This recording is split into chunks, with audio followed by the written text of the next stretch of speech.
हरे कृष्णा। सब श्रद्धालु भक्त मानू स्वागत करुच्ची एवं मोर विनम्र प्रणाम जनाऊँगी। आज श्रीमद् भगवद गीता आलोचना करवा ता पूर्व आम गोटे प्रेयर करवा। आसतु। ओम अज्ञानतिमिरान्धस्य ज्ञानाञ्जनशलाकया चक्षुरुन्मिलितं येन तस्मै श्रीगुरवे नमः। नमो विष्णुपादाय कृष्णप्रेष्ठाय भूतले श्रीमते भक्तिवेदान्त स्वामिनिति नामिने। नमस्ते सारस्वती देवे गौरवाणी प्रचारिणे निर्विशेष शून्यवादी पाश्चात्य देशतारिणे। नमो महावदान्याय कृष्ण प्रेम प्रदायते कृष्णाय कृष्ण चैतन्य नाम्ने गौरतुषे नमः। हे कृष्णा करुणा सिंधु दीन बंधु जगतपते गोपेश गोपिका कांत श्री राधा कांत नमस्तुते। तप्त कांचन गौरंगी राधे वृंदावनेश्वरी वृषभानुसुते देवी प्रणमामि हरिप्रिये।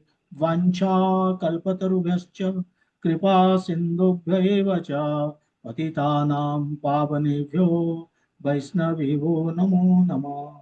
जय श्री कृष्ण चैतन्य प्रभु नित्यानंद श्री अद्वैत गदाधर श्रीवासादि गौर भक्त वृंद। हरे कृष्णा कृष्णा कृष्णा हरे हरे हरे हरे राम राम राम हरे हरे। हरे कृष्णा। आमे श्रीमद् भगवद गीता प्रथम अध्याय अर्जुन विषाद योग आमे 39 श्लोक कंप्लीट करिचे। तेबे आमे चलीते कोटी ना अर्जुनंकर जुक्ति जे युद्ध करने को से प्रस्तुत नुहति एवं कहीं करेनि से जो चारोटी कारण दौरान से चारोटी आमे आलोचना कर सारे। प्रथम कारण टी जे एमाने मोर स्वजन एमानु केमिति मु मारिबी तेणु करुणा गोटे कारण देखौचंती एवं कहउचन जे मु एही कारणरू युद्ध करि पारिबिनी। द्वितीय कारण देखैले जे जदि भी एमानकु मु युद्ध करिकी एमानकु मारिबी जीतिबी राज्य पाइबी राज्य सुख पाइबी किंतु भोग करि पारिबिनी। काहेकि ना भोग करिया को हेले जहां सांगरे मु भोग करिया କଥା मु तांको मार देइथिबि समान नथिबे। ये है द्वितीय रीजन भोग न कर पारिबार उपभोग नहीं न कर पारिबार कारण देखैले। तृतीय कारण देखैले एत गुड़े लोक को मारिबे माने मो निजर लोक परिवार लोक मोर बंधु बांधव तेणु एमान को मारदेले मोर पाप हम आई पापर प्रतिक्रिया मते भोगिବାକୁ पड़िबो कर्म फल मते भोगिବାକୁ पड़िबो। तेणु सेति से कहउचंती जे एथरे पाप रो कर्म फल भोगिबी तेणु सेई कारणरू मु युद्ध करिया को राजी नुहे। चतुर्थ कारण देखउचंती जे कुलक्षय दोष जो एत गुड़े जेनेरेशन रो लोक वयोज्येष्ठ व्यक्ति ये युद्ध भूमि अच्छे से माने एटी से माने समाप्त हो जिवे जो समाप्त हो जिवे कूल बुड़ी जीवो एवं कूल बुड़ी गले कौन हुए सेही जो के छटी दोष आमे प्रथमे देखिले जे आलोचना कर सारे। प्रथम आमे देखिले कौन कूल जदि बुड़ी जाउची ताल कौन होउची कूल धर्म नष्ट हो जाउची। जो कूल जो धर्म थाए जो परंपरा थाए विधि विधान पर्वपर्वाणी विभिन्न प्रकार जो परंपरा से गुड़िक नष्ट हो जाए। नष्ट हेले कौन हम समग्र परिवार रे अधर्म देखा दब अधर्म अभिभवत अधर्म अभिभवती उत्ता ये कहुई बोलिकी से कहते तो अधर्म देखा तो अधर्म जो अधर्म माने कौन धर्म हूँ कि ना जे आम सेन्स ड्रिवेन हवा अर्थात आमर आम इंद्रिय द्वारा परिचालित हवा जोटा भी पशु मान कर फल विभिन्न प्रकार व्यभिचार बढ़ी चलो एवं यार प्रथम शिकार हे स्त्री माने से माने कलुषित हो ये जिनस आम आलोचना कले करते डिटेल्स जे कहीं माने कलुषित हो जदि कलुषित हो जाती अवांछित संतान माने आसवे जो माने जारज संतान आम कहुचे वर्ण संकर तेणु से आसवे एवं से आसीगला फल से जो संख्या बढ़ ये द्वितीय कारण ଏବଂ ତୃତୀୟ କାରଣ ସେଇ ନେକ୍ସଟ ଆମେ ଶ୍ଲୋକକୁ ଯାଉଛେ ଯେ ସେଇ ବର୍ଣ୍ଣ ସଂକର ଯଦି ବଢିଲା ତାହେଲେ କଣ ହବ। ତେଣୁ ଆସନ୍ତୁ ମୁଁ ତାକୁ ସେୟାର କରୁଛି ପ୍ରଥମେ। ଗୋଟେ ସେକେଣ୍ଡ।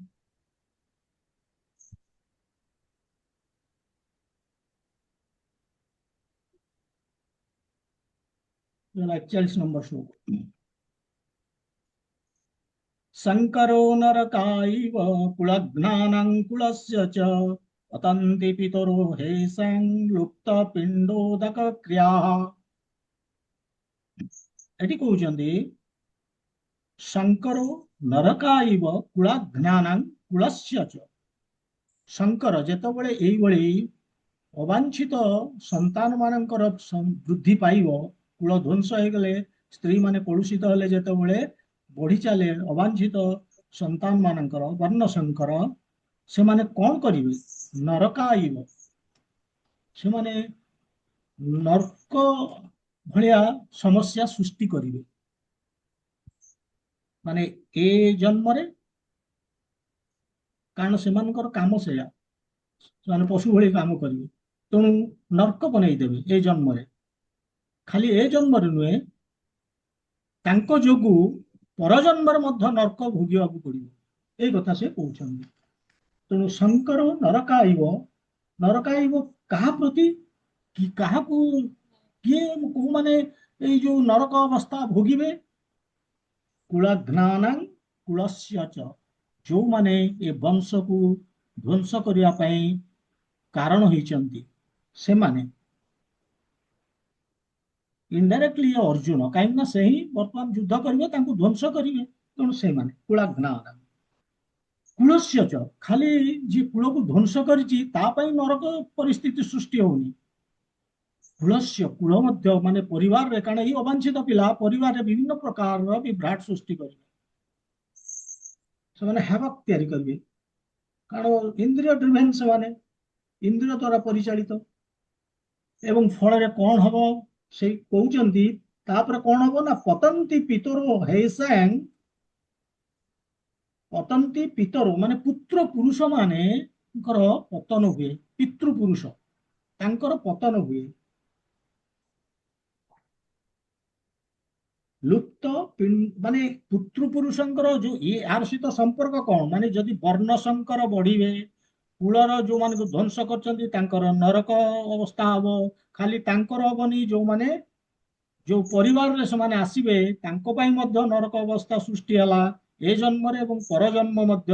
ଯେତେବେଳେ ସେମାନେ ମୃତ୍ୟୁ ହବ ଏବଂ ଯିବେ, ସେମାନେ ନରକକୁ ଯିବେ। ଏବଂ ତା ସହିତ ସମ୍ପର୍କ କଣ? ପିତୃ ପୁରୁଷଙ୍କର ପତନ ହବ। ସେଇଟା କଣ ନା ତାପରେ କହୁଛନ୍ତି ଲୁପ୍ତ ପିଣ୍ଡୋଦକ କ୍ରିୟା, ପିଣ୍ଡ ଉଦକ କ୍ରିୟା, ମାନେ ଏଇ ଯୋଉ ପିଣ୍ଡ ଦାନ କରିବାର ଯୋଉ କାର୍ଯ୍ୟଟି, ସେଇଟିକ ନଷ୍ଟ ହେଇଯିବ ବୋଲିକି ଅର୍ଜୁନ କହୁଛନ୍ତି। ତେବେ ଅର୍ଜୁନ ମେନଲି କହୁଛନ୍ତି, ଦେଖନ୍ତୁ ଏଠି ଯେ ଯଦି ବର୍ଣ୍ଣ ଶଙ୍କର ମାନଙ୍କର ସଂଖ୍ୟା ବଢୁଛି, ତେଣୁ ମୁଁ ତ ଧ୍ୱଂସ କରିଛି ଏମାନଙ୍କୁ, ଏଇ କୂଳକୁ, ତେଣୁ ନ୍ୟାଚୁରାଲି ଯୋଉ ବର୍ଣ୍ଣ ଶଙ୍କର ଆସିବେ ସେମାନେ ତ ଇନ୍ଦ୍ରିୟ ଡ୍ରିଭେନ୍ ହେବେ। ଏବଂ ଦ୍ୱିତୀୟରେ ତ ସେଠି ପରମ୍ପରା ବି ନଥିବ ସେ ପରିବାରରେ, ଅନ୍ୟମାନେ ବି କରିପାରିବେନି, ତାଙ୍କୁ ଜଣା ନଥିବ ଏ ପିଣ୍ଡଦାନ କ୍ରିୟା। ଯୋଉମାନେ ବର୍ଣ୍ଣ ଶଙ୍କର ବି ନଥିବେ ସେ ପରିବାରରେ, ତାଙ୍କ ପାଇଁ ତାଙ୍କ ତ ବୟୋଜ୍ୟେଷ୍ଠ ବ୍ୟକ୍ତି ନାହାନ୍ତି, ତାଙ୍କୁ ବତେଇବ କିଏ, ଶିଖେଇବ କିଏ, ସେମାନେ ଜାଣିବେ କେମିତି? ତେଣୁ ଏ ପିଣ୍ଡୋଦକ କ୍ରିୟା ସମ୍ପୂର୍ଣ୍ଣ ଭାବରେ ଲୋପ ପାଇଯିବ, ସେମାନେ କରିପାରିବେନି। ଅର୍ଜୁନ କହୁଛନ୍ତି ଯଦି ଏଇଭଳିଆ ହେଲା ତାହେଲେ ଏଇ ପିଣ୍ଡ ଦାନ ହେଇପାରିଲାନି, ତାର ଯୋଉ ଲାଗିବ ଦୋଷଟା, ସେଟା କାହାକୁ ଲାଗିବ? ମତେ ଲାଗିବ।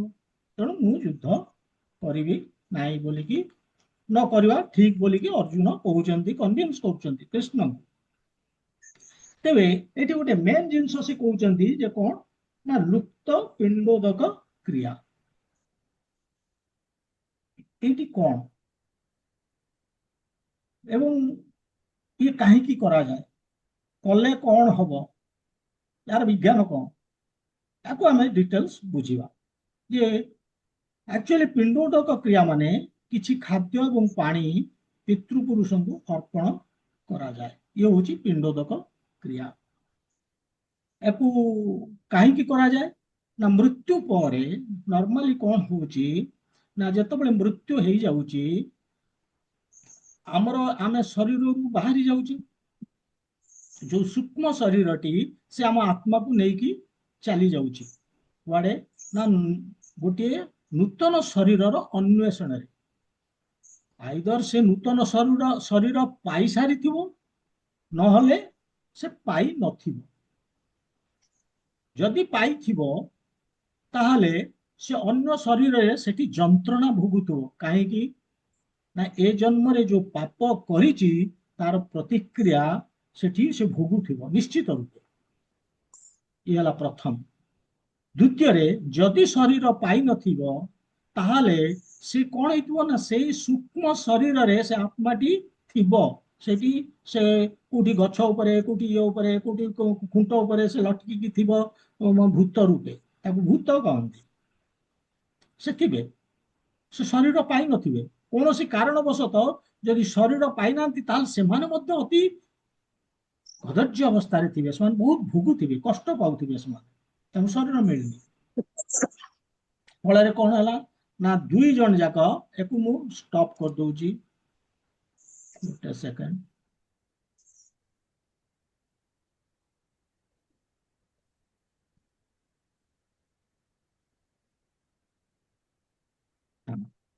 ତେଣୁ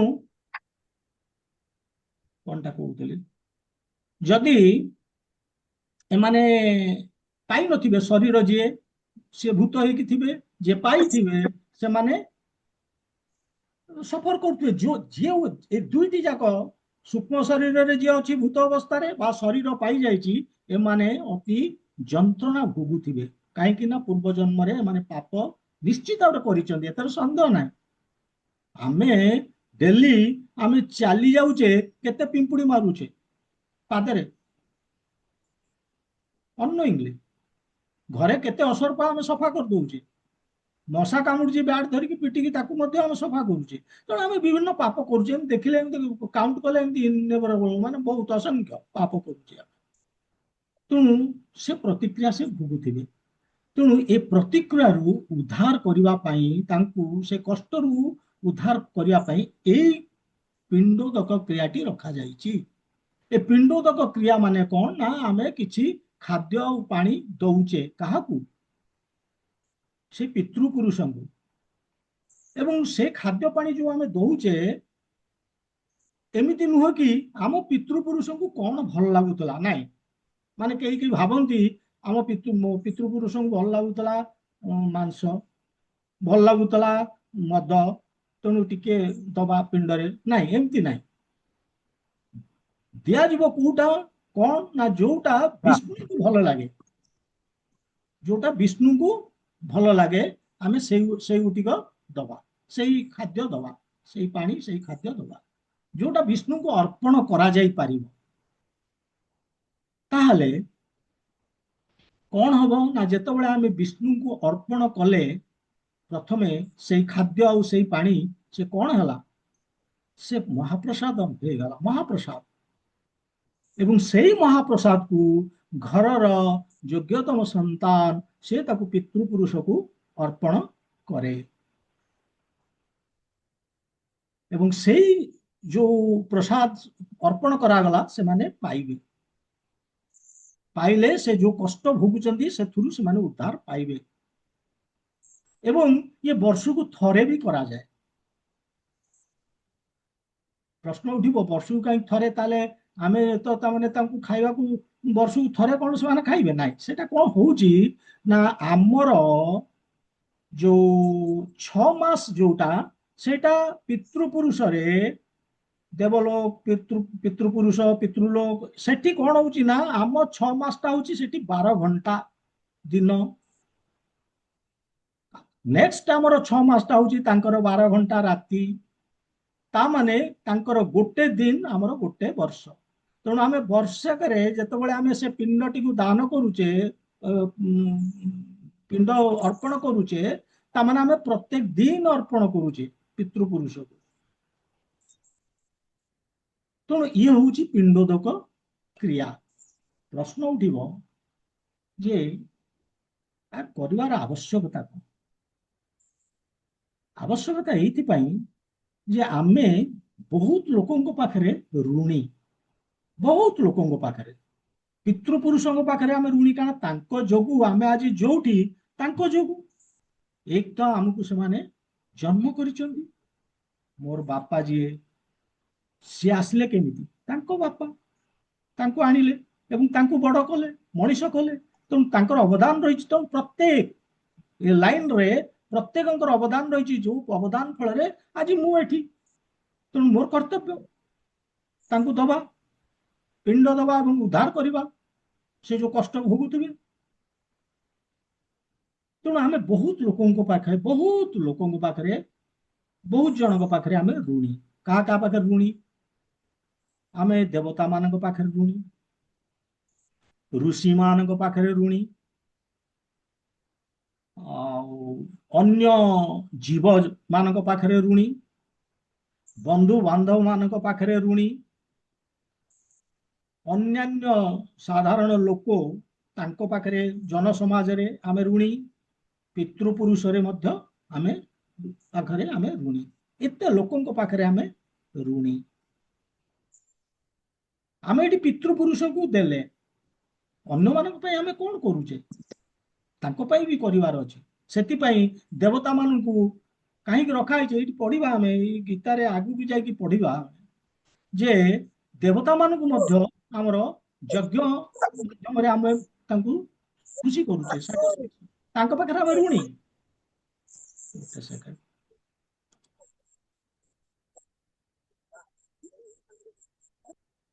ହଁ, ତାଙ୍କ ପାଖରେ ଆମେ ଋଣୀ।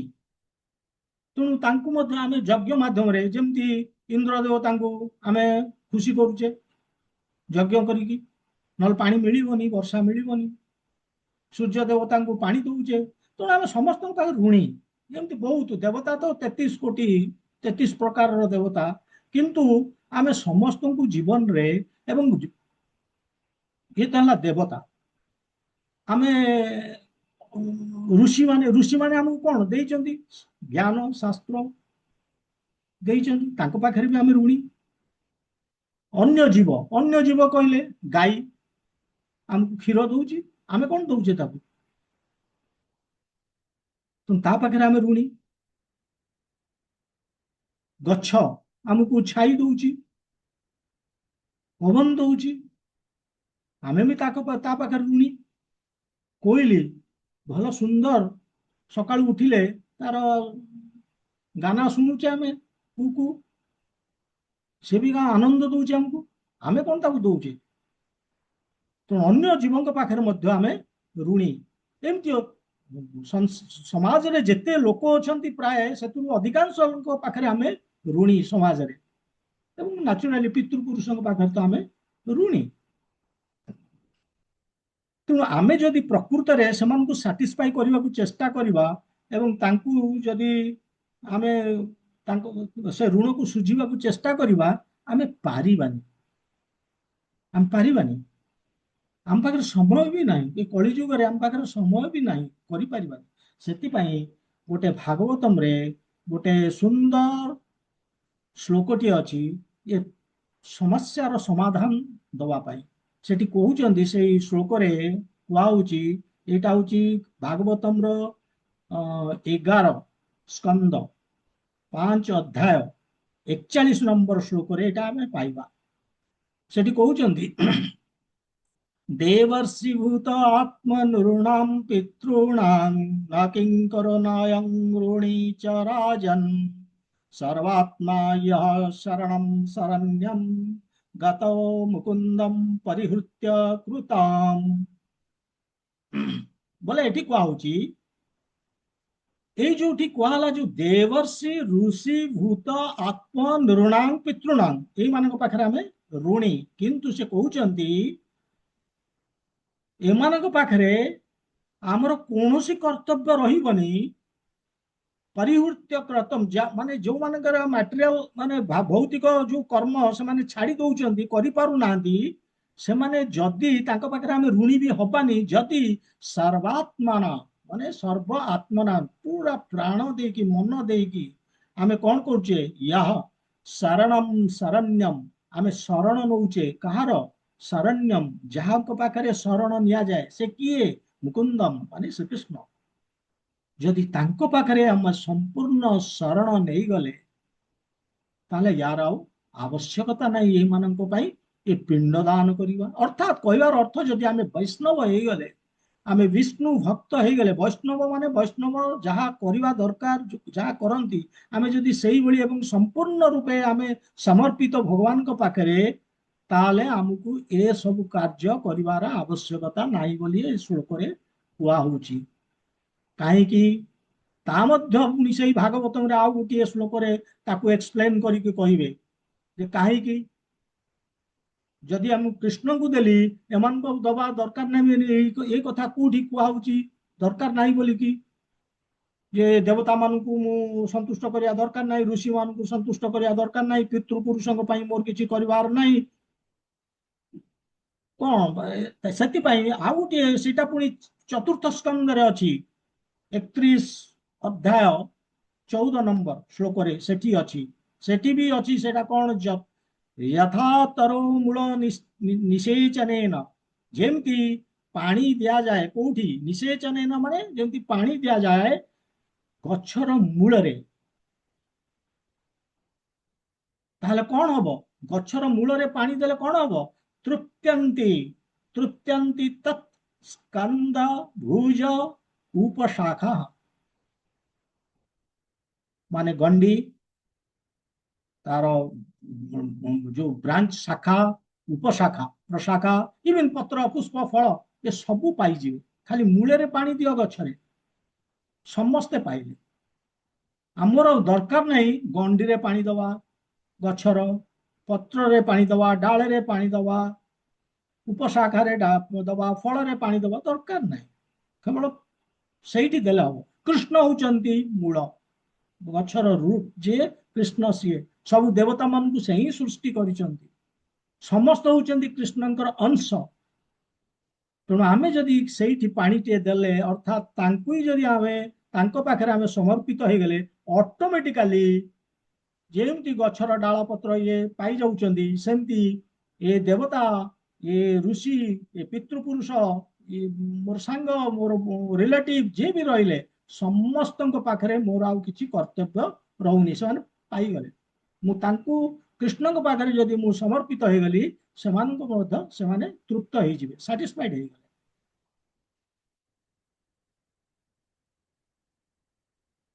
जेमती आउ गोटे भी जगह से गोटे अच्छी जे से श्लोक रे जे जदि आमे खाद्य खाऊचे आमे कौन खाद्य मोर आंगुली की दौची ना मो मुह को दौची नाक को दौची कान को दौची को मोर जेते इंद्रिय मान को खाद्य दौची खाद्य कोठी दौची पेटरे स्टमक को जाउची जेमती स्टमक को गले समस्ते शक्ति पाउचंती एवं एक्टिवेट होउचंती सेमती भगवान को पाखर देइदला माने जेमती एमाने होउचंती अंश मोर मो शरीर रो ये सब अंश मोर अंश ता माने सेमती अन्य माने होउचंती देवता अन्य नर माने इमाने होउचंती अंश पितृपुरुष आमे भी अंश ऑटोमेटिकली सेठी पानी दला माने कृष्ण पाखरे आउ दरकार नाही ताले एथुर आमे कोन शिखिले प्रथम कथा हला जे प्रसादम जदि आमे विष्णु को प्रसाद देकी तांकु अर्पण करूचे पितृपुरुष को तांकर कर्म फल जो पाप करिचंती एवं प्रतिक्रिया पाउचंती सेथुरु से उद्धार पाई जिवे सेमती आमे मध्य ए जीवन में बहुत पाप करछे तो आमे जदि खाद्य को भगवान के पाखरे लगेई कि भोग करिकी खाइबा ताल ऑटोमेटिकली हमरो पाप क्षय हबो ये हला प्रथम शिक्षा द्वितीय शिक्षा होची कोन ना आमे जदि वैष्णव हो गले अर्थात विष्णु भक्त हो गले कृष्णंकर आमे सेवा करूचे तांको पाखरे समर्पित ताहाले आमर आउ जेते आमे दुनिया रे जाहां पाखरे आमे ऋणी तांको पई आमे किछि परिवार आमर किछि आवश्यकता ही नहीं ये हला द्वितीय शिक्षा ତେଣୁ ଏଇଭଳି ଆମେ ଜାଣିଲେ ଏ ଶ୍ଲୋକରୁ। ସେଥିପାଇଁ ଅର୍ଜୁନ କହୁଛନ୍ତି ମୁଁ ଏତେ ଗୁଡିଏ ପ୍ରୋବ୍ଲେମ ସମସ୍ୟାରେ ମୁଁ କାହିଁକି ପଶିବି, କାହିଁକି ସେ କହୁଛନ୍ତି ଯେ ଯଦି ଏଇଭଳି ପିତୃପୁରୁଷ ମାନେଙ୍କର ପତନ ହେଇଯିବ, କାହିଁକି ନା ବର୍ଣ୍ଣ ଶଙ୍କର ଆସିଗଲେ, ସେ କୂଳରେ ବଡ ଲୋକ ନଥିବେ, ସେମାନେ ଏଇ ଯୋଉ ପିଣ୍ଡୋଦକ କ୍ରିୟା କରିପାରିବେନି, ନ କରିପାରିବା ଫଳରେ କଣ ହବ ନା ପିତୃପୁରୁଷ ମାନଙ୍କର ଯୋଉ ପ୍ରତିକ୍ରିୟା ସେମାନେ ପାଇଲେ, ଉଦ୍ଧାର ପାଇଲେନି, ଏବଂ ମତେ ସେ ପାପଟା ଲାଗିଯିବ, କାରଣ ମୁଁ ହିଁ ହଉଛି କାରଣ। ତେଣୁ ଏ ତୃତୀୟ କାରଣ ସେ ଦଉଛନ୍ତି, ତୃତୀୟ ନ ଚତୁର୍ଥ, ଏଇଟା ବର୍ଣ୍ଣ ଶଙ୍କର ହେଇକି ମାନେ ଆସୁଛନ୍ତି। ସେମିତି ଆଉ ଗୋଟିଏ କାରଣ ସେ ଏଠି ବର୍ତ୍ତମାନ ଦେବେ 42 ନମ୍ବର, ମାନେ ଯଦି କୂଳ କ୍ଷୟ ହେଇଯାଉଛି ତାହେଲେ କଣ ହବ।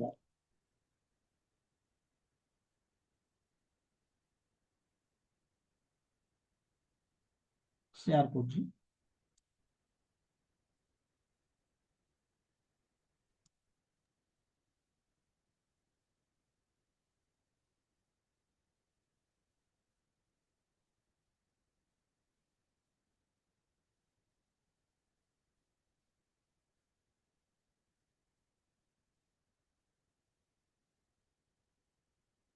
ଶ୍ଲୋକ 42।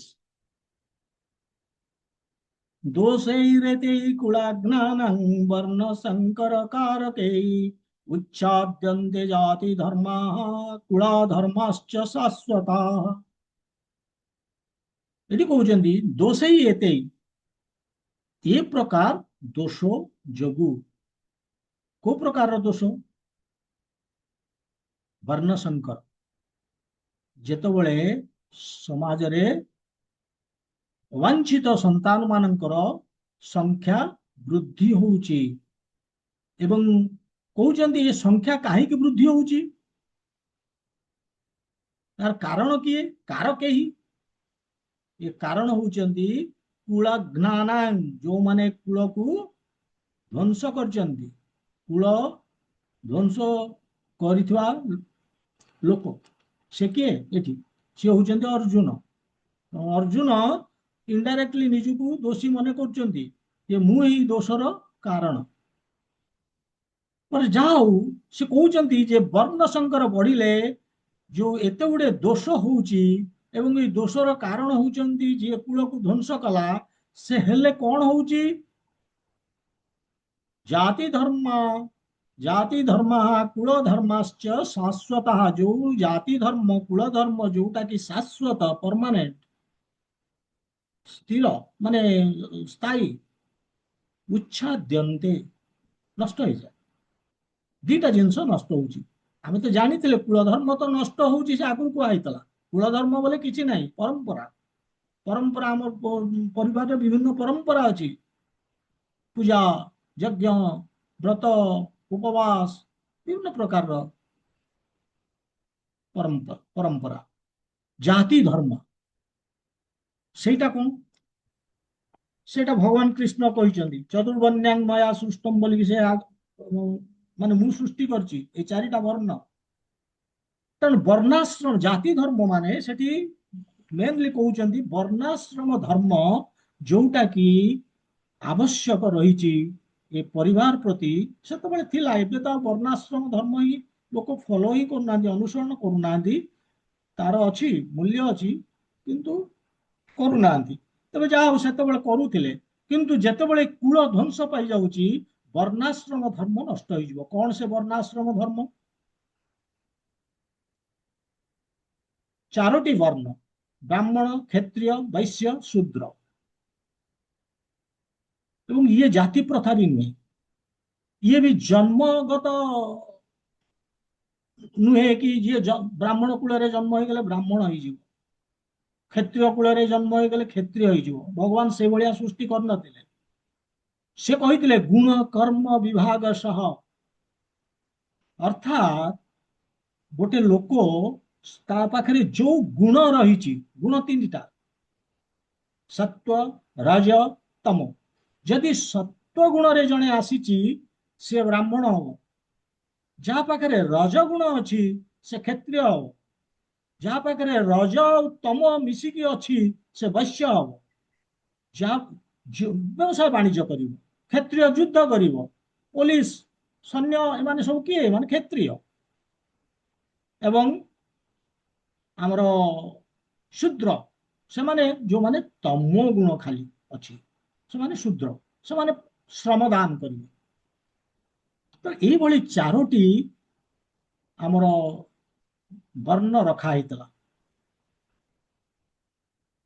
ଏବଂ ଇଏ ଗୁଣକର୍ମ ବିଭାଗ ସହ ସେଇଭଳି ଚାରୋଟି ଆଶ୍ରମ ବି ଅଛି ଥିଲା।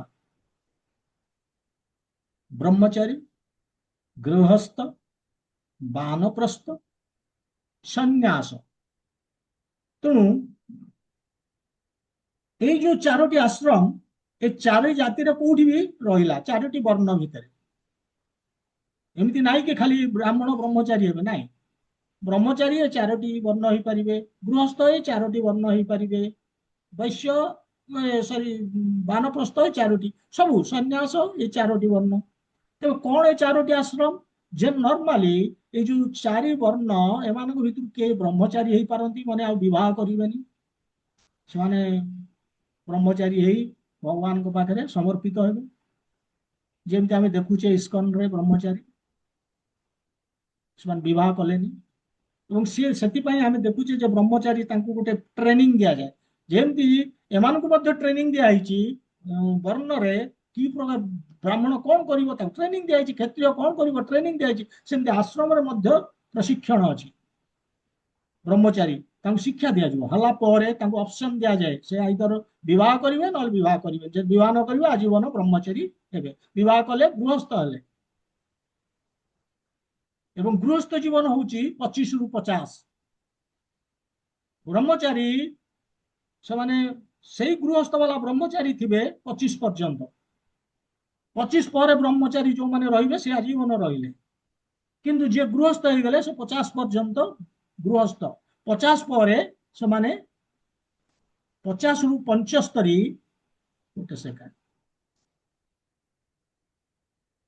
50 ରୁ 75 ପର୍ଯ୍ୟନ୍ତ ତାକୁ କହୁଛନ୍ତି ବାନପ୍ରସ୍ଥ, ଅର୍ଥାତ୍ ସେମାନେ ଆସ୍ତେ ଆସ୍ତେ ଛାଡିକି ଯିବେ, ଘର ଛାଡୁଥିବେ, ସେ ଯିବେ ସବୁ ଧର୍ମ କ୍ଷେତ୍ର ଯିବେ, ଆସ୍ତେ ଆସ୍ତେ ଅଭ୍ୟାସ କରିବେ ଘର ଛାଡିବା, ସଂସାର ଜୀବନ ଏବଂ ଭୌତିକ ଯୋଉ ଆସକ୍ତିରୁ କେମିତି ସେମାନେ ବାହାରିବେ, ଇଏ ହଉଛି ଅଭ୍ୟାସ କରିବେ। ଯିବେ ଧର୍ମକ୍ଷେତ୍ର ଯିବେ, କିଛି ଦିନ ବୁଲିବେ, ପୁଣି ଘରକୁ ଫେରିବେ, ପୁଣି ଯିବେ ପୁଣି ଫେରିବେ।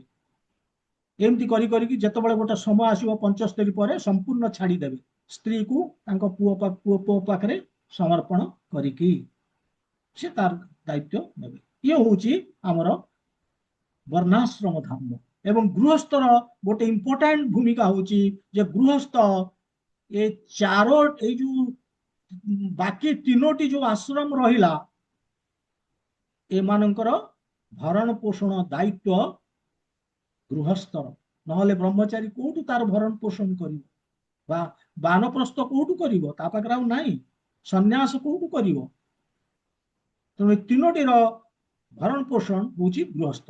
ଏନିୱେ, ତେଣୁ ଏଇ ଯୋଉ ଆମର ରହିଲା କୋଉଠି ଆମର ଯୋଉ ବର୍ଣ୍ଣାଶ୍ରମ ସିଷ୍ଟମ, ସେ ବର୍ଣ୍ଣାଶ୍ରମ ସିଷ୍ଟମର ଏଭଳି ରଖା ହେଇଛି ଯେ ଆସ୍ତେ ଆସ୍ତେ ଆମେ ମାନେ କଣ ହବା ନା ଆଧ୍ୟାତ୍ମିକ ସ୍ତରକୁ ଉତ୍ତୀର୍ଣ୍ଣ ହବା, ଏକୁ ରଖା ହେଇଛି ସେଇଥିପାଇଁ। କିନ୍ତୁ ଏଠି ଅର୍ଜୁନ କହୁଛନ୍ତି ଏ ବର୍ଣ୍ଣାଶ୍ରମ ଧ୍ୱଂସ ହେଇଯିବ, କାହିଁକି ନା ବଡ ଲୋକ ଆଉ ନାହାନ୍ତି, ବର୍ଣ୍ଣ ଶଙ୍କର ଖାଲି ଦେଖାହେଲେ ସେମାନେ କିଛି କରିବେନି, ସେମାନେ ଇନ୍ଦ୍ରିୟ ଦ୍ଵାରା ପରିଚାଳିତ ହେବେ, ଏବଂ ବଡ ଲୋକ ନାହାନ୍ତି, ପରିବାରରେ ଅନ୍ୟ ଯିଏ ବି ଅଛନ୍ତି ସେମାନେ ଆଉ କରିପାରିବେନି, ଏ ବର୍ଣ୍ଣ ଅନୁସାରେ ବା ଆଶ୍ରମ ଅନୁସାରେ ଆଉ କାମ କରିପାରିବେନି। ନ କରିପାରିଲେ କଣ ହବ, ତାମାନେ ଜାତି ଧର୍ମ ବର୍ଣ୍ଣାଶ୍ରମ ଧର୍ମ ନଷ୍ଟ ହେଇଗଲା, କୁଳ ଧର୍ମ ନଷ୍ଟ ହେଲା, ବର୍ଣ୍ଣାଶ୍ରମ ଧର୍ମ ନଷ୍ଟ ହେଲା। ନଷ୍ଟ ହେଲେ କଣ ହବ, ଆଉ ଏମାନେ ଜୀବନର ଲକ୍ଷ୍ୟ କଣ ଏମାନେ ଜାଣିବେନି। ଜୀବନର ଲକ୍ଷ୍ୟ ହଉଛି ବିଷ୍ଣୁ,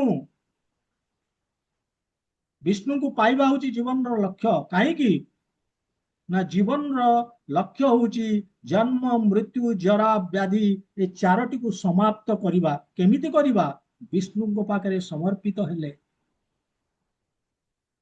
ଯଦି ମୁଁ ଗୀତା ଭାଗବତ ପଢିବି, ଭଗବାନ ପାଖରେ ସମର୍ପିତ ମାନେ କଣ, ଯୋଉ ମୁଁ କହିଥିଲି ନବଦା ଭକ୍ତି, ମୁଁ ସେ କିଛି ନହେଲେ ମତେ କେବଳ ଶ୍ରବଣ କୀର୍ତ୍ତନ ଟା କରିବାକୁ ପଡିବ, ହରେ କୃଷ୍ଣ ମହାମନ୍ତ୍ର ଜପ 16 ମାଳା ମତେ ଜପିବାକୁ ପଡିବ ଡେଲି।